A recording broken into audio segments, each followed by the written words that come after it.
आइए शिव बाबा के महावाक्य सुनने से पहले हम 2 मिनट शांति का अभ्यास करेंगे और अपने मन की स्थिति को शुद्ध बनाएंगे। मैं एक परम पवित्र आत्मा हूँ। सारा ध्यान मस्तक पर केंद्रित करें। मस्तक पर चमकती हुई मैं एक ज्योति हूँ। मुझ ज्योति से चमकीली किरणें निकल रही हैं और दूर दूर तक फैलती जा रही हैं। मैं आत्मा इस शरीर को चलाने वाली दिव्य शक्ति हूँ और शुद्ध स्थिति में शिव बाबा के महावाक्य सुनती हूँ।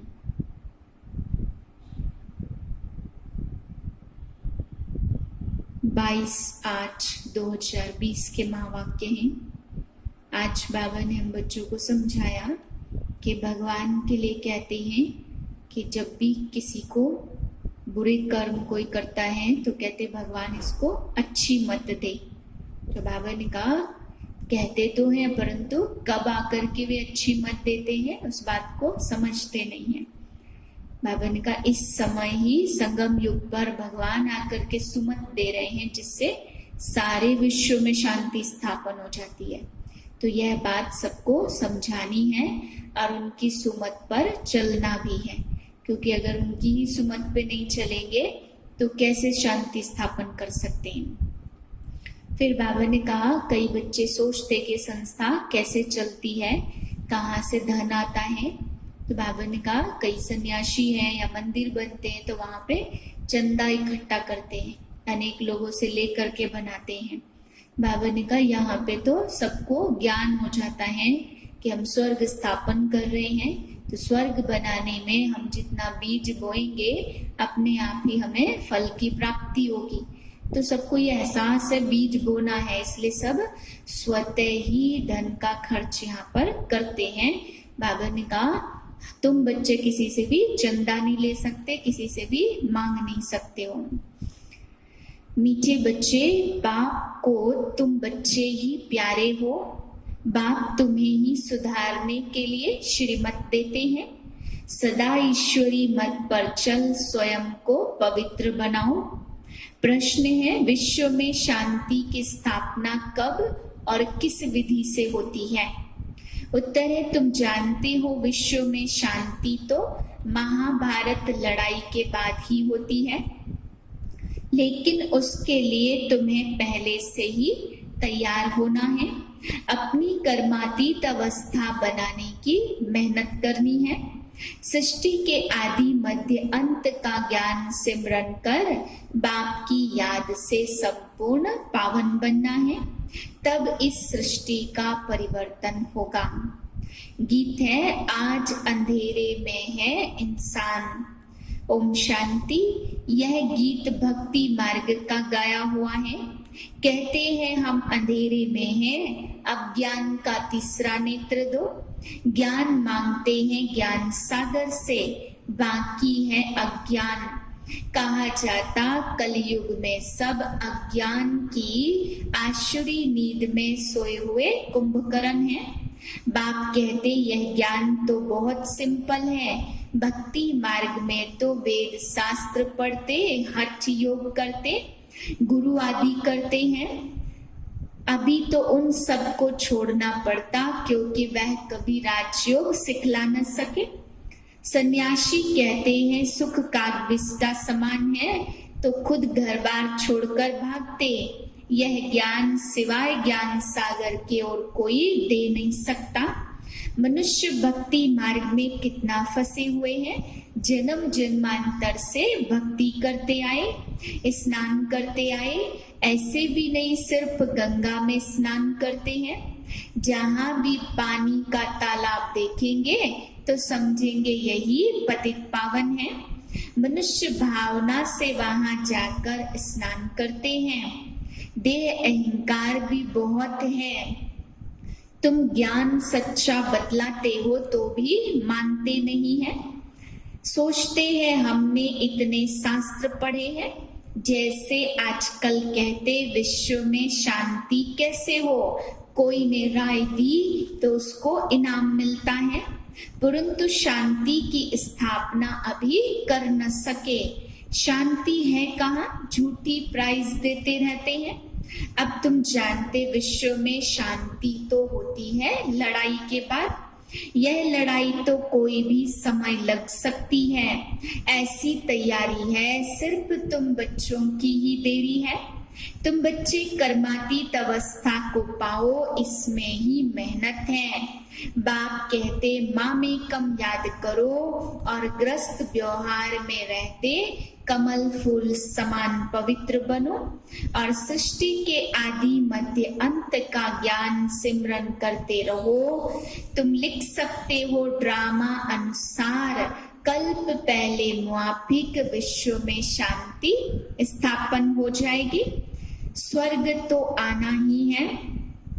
कई तुम्हारी बातों पर विश्वास नहीं करते, जो विश्वास करेंगे वह श्रीमत पर भी चलेंगे। यहाँ बहुत हैं जो श्रीमत पर पवित्र नहीं रह सकते। ऊंचते ऊंच भगवान की मत तुमको मिलती, कोई की चलन अच्छी नहीं होती तो कहते ईश्वर तुमको सुमत दे। बाहर वालों को बाप कहेंगे क्या? बाप तो अपने बच्चों को समझाएंगे। बाप बाहर वालों से बात नहीं कर सकते। बाप को बच्चे ही प्यारे लगते हैं। बाप कहते बच्चे तुमने 63 जन्म विषय सागर में गोते खाए हैं, अब ईश्वरी बच्चे बनकर स्वर्ग में जाने की तैयारी करो। अपनी अपनी ताकत अनुसार कई फंड्स निकालते हैं। यहाँ बाप तो ऐसे नहीं कहेंगे कि फंड्स इकट्ठा करो, चंदा इकट्ठा करो, नहीं, यहाँ तो बीज बोएंगे तो 21 जन्म उसका फल पाएंगे। तो ईश्वर अर्पणम कहते हैं ना, तो ईश्वर अर्थ हम करते हैं, यह समझते हैं, जानते हैं फल देने वाला ईश्वर ही है। कोई साहूकार के घर में जन्म लेते हैं तो कहते हैं ना आगे जन्म में बहुत दान पुण्य किए हैं तब यह बना है। राजा भी बन सकते, परंतु वह है अल्पकाल काग विष्टा समान सुख। राजाओं को भी सन्यासी लोग सन्यास कराते तो उनको कहते स्त्री तो सर्पिणी है। अब कितनी अबलाएं पुकारती हैं हमारी लाज रखो, कहते हैं विष दो नहीं तो खून करता हूँ। फिर कई कहते बाबा इन बंधनों से छुड़ाओ, यह मृत्यु लोक में अंतिम जन्म है, यह सभी बंधन अभी 21 जन्म के लिए खलास हो जाने हैं। दूसरी बात बाप समझाते इस समय मनुष्य कितने बेसमझ हैं। जब कोई मरता है तो कहते स्वर्ग पधारा, लेकिन स्वर्ग है कहाँ? यह तो नरक है। स्वर्गवासी हुआ तो जरूर नरक में था ना, परंतु किसको सीधा कहो तुम नरकवासी हो तो बिगड़ पड़ेंगे, इसलिए बड़ी युक्ति से समझाना है। वह लोग कहते हैं स्वर्ग में भी कंस जरासंधी आदि असुर थे, त्रेता में रावण था, अब उनसे माथा कौन मारे? ज्ञान और भक्ति में रात दिन का फर्क है। इतनी सहज बात भी मुश्किल कोई समझते हैं, तो ऐसे ऐसे स्लोगन बनाने चाहिए कि विश्व में शांति कैसे हो। गीता में भूल करने से भारत का यह हाल हुआ है। पूरे 84 जन्म लेने वाले श्री कृष्ण का नाम डाल दिया, उनके फिर 84 जन्मों से कुछ दिन कम कहेंगे। कृष्ण के पूरे 84 जन्म होते हैं, नारायण के कुछ कम हैं। शिव बाबा आते हैं बच्चों को हीरे जैसा बनाने, तो उनके लिए फिर डिब्बी भी ऐसी सोने की चाहिए जिसमें बाप प्रवेश करे। अब यह सोने का कैसे बने? तो फट से उनको साक्षात्कार कराया कि तुम तो विश्व के मालिक बनते हो। अब मामेकम याद करो, पवित्र बनो तो झट पवित्र होने लग पड़ेंगे। पवित्र बनने बिगर तो ज्ञान की धारणा हो न सके। शेरनी के दूध के लिए सोने का बर्तन चाहिए, यह ज्ञान तो है परमपिता परमात्मा का। अगर किसको कहे काम महाशत्रु है और खुद धारणा पर ना चले तो वह फिर कुक्कड़ ज्ञानी हो पड़ते हैं। कोई भी विकार ना हो, रोज पोता मेल रखो। जैसे बाप सर्वशक्तिमान है वैसे माया भी सर्वशक्तिमान। आधा कल्प रावण राज्य चलता है, इस पर जीत बाप बिगर कोई पहना न सके। ड्रामा अनुसार रावण राज्य होना ही है। भारत की हार और जीत पर ड्रामा बना हुआ है। यह बाप तुम बच्चों को समझाते हैं। मुख्य है पवित्र होने की बात। बाप कहते मैं आता ही हूँ पतितों को पावन बनाने। बाकी शास्त्रों में पांडव और कौरवों की लड़ाई, जुआ आदि बैठ दिखाए हैं। ऐसी बात तो हो कैसे सकती? राजयोग की पढ़ाई ऐसी होती है क्या? युद्ध के मैदान में पाठशाला होती है क्या? कहाँ जन्म मरण रहित शिव बाबा और कहाँ पूरे 84 जन्म लेने वाले श्री कृष्ण। उनके अंतिम जन्म में बाप प्रवेश करते हैं। सन्यासी तो कहते ग्रस्त व्यवहार में इकट्ठे रहकर पवित्र रहे, यह हो नहीं सकता। कहो तुमको कोई प्राप्ति नहीं तो कैसे रहेंगे? यहाँ तो विश्व की बादशाही मिलती है। बाप कहते मेरे खातिर कुल की लाज रखो। शिव बाबा कहते बच्चे इनके दाढ़ी की लाज रखो। यह एक अंतिम जन्म पवित्र बनो तो स्वर्ग के मालिक बनेंगे। अपने लिए ही मेहनत करते हैं, दूसरा कोई स्वर्ग में आ नहीं सकता। यह तुम्हारी राजधानी स्थापन हो रही है, इसमें सब चाहिए ना। वहां वजीर तो होते नहीं है। राजाओं को राय की दरकार नहीं है। पतित राजाओं को तो एक वजीर होता है। यहाँ तो देखो कितने मिनिस्टर्स हैं। आपस में लड़ते रहते बाप सभी झंझटों से छुड़ा देते। 3000 वर्ष फिर कोई लड़ाई आदि नहीं होगी, जेल आदि नहीं रहेगा, कोर्ट आदि कुछ भी नहीं होगा। तुम मैसेंजर्स हो, सबको बाप का मैसेज देते हो कि मन मना भाव। अच्छा, मीठे मीठे से खिलते बच्चों प्रति माता पिता बाप दादा का याद प्यार गुड मॉर्निंग। रूहानी बाप की रूहानी बच्चों को नमस्ते। हम रूहानी बच्चों की रूहानी बाप को नमस्ते।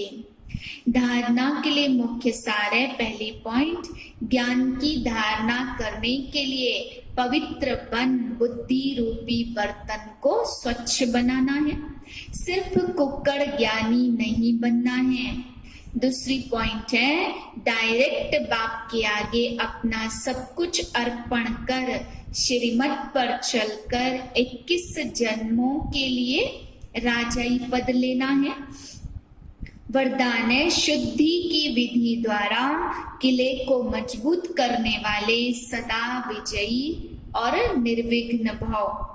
इस किले में हर आत्मा सदा विजयी और निर्विघ्न बन जाए, इसके लिए विशेष टाइम पर चारों ओर एक साथ योग के प्रोग्राम रखो। फिर कोई भी इस तार को काट नहीं सकेगा, क्योंकि जितना सेवा बढ़ाते जाएंगे उतना माया अपना बनाने की कोशिश भी करेगी।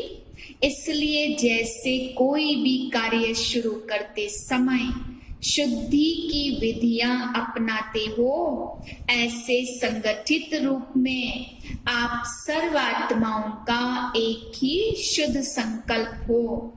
विजयी, यह शुद्धि की विधि जिससे किला मजबूत हो जाएगा। स्लोगन है, युक्ति युक्त व यथार्थ सेवा का प्रत्यक्ष फल है खुशी। मातेश्वरी जी के अनमोल महावाक्य हैं। अब विकर्म बनाने की कंपटीशन नहीं करनी है। अब विकर्म पहले पहले तो अपने पास यह अवश्य रखनी है कि हमको किस रीति से अपने विकारों को वश करना है, तभी ईश्वरी सुख शांति में रह सकते हैं। अपना मुख्य पुरुषार्थ है खुद शांति में रहकर औरों को भी शांति में लाना। इसमें सहन शक्ति जरूर चाहिए। सारा अपने ऊपर मदार है। ऐसा नहीं कोई ने कुछ कहा तो अशांति में आ जाना चाहिए। नहीं, ज्ञान का पहला गुण है सहन शक्ति धारण करना। देखो, अज्ञान काल में कहते हैं, भल कोई कितनी भी गाली देवे, ऐसे समझो कि मुझे कहाँ लगी। भल जिसने गाली दी वो खुद तो अशांति में आ गया, उनका हिसाब किताब अपना बना, लेकिन हम भी अशांति में आए, कुछ कह दिया तो फिर हमारा विकर्म बनेगा। तो विकर्म बनाने की कंपटीशन नहीं करनी है। अपने को तो विकर्मों को भस्म करना है, ना कि बनाना है। तो ऐसे विकर्म जन्म जन्मांतर बनाते आए और दुख उठाते आए। अब तो नॉलेज मिल रही है, इन 5 विकारों को जीतो।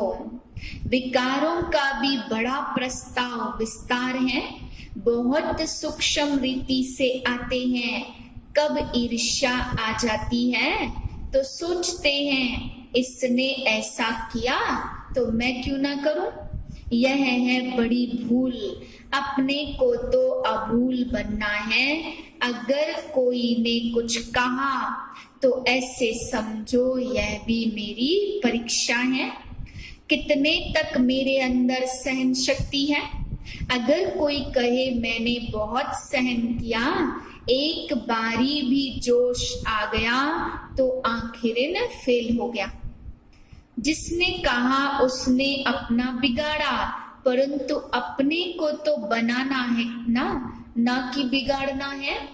इसलिए अच्छा पुरुषार्थ कर जन्म जन्मांतर के लिए अच्छी प्रारब्ध बनानी है।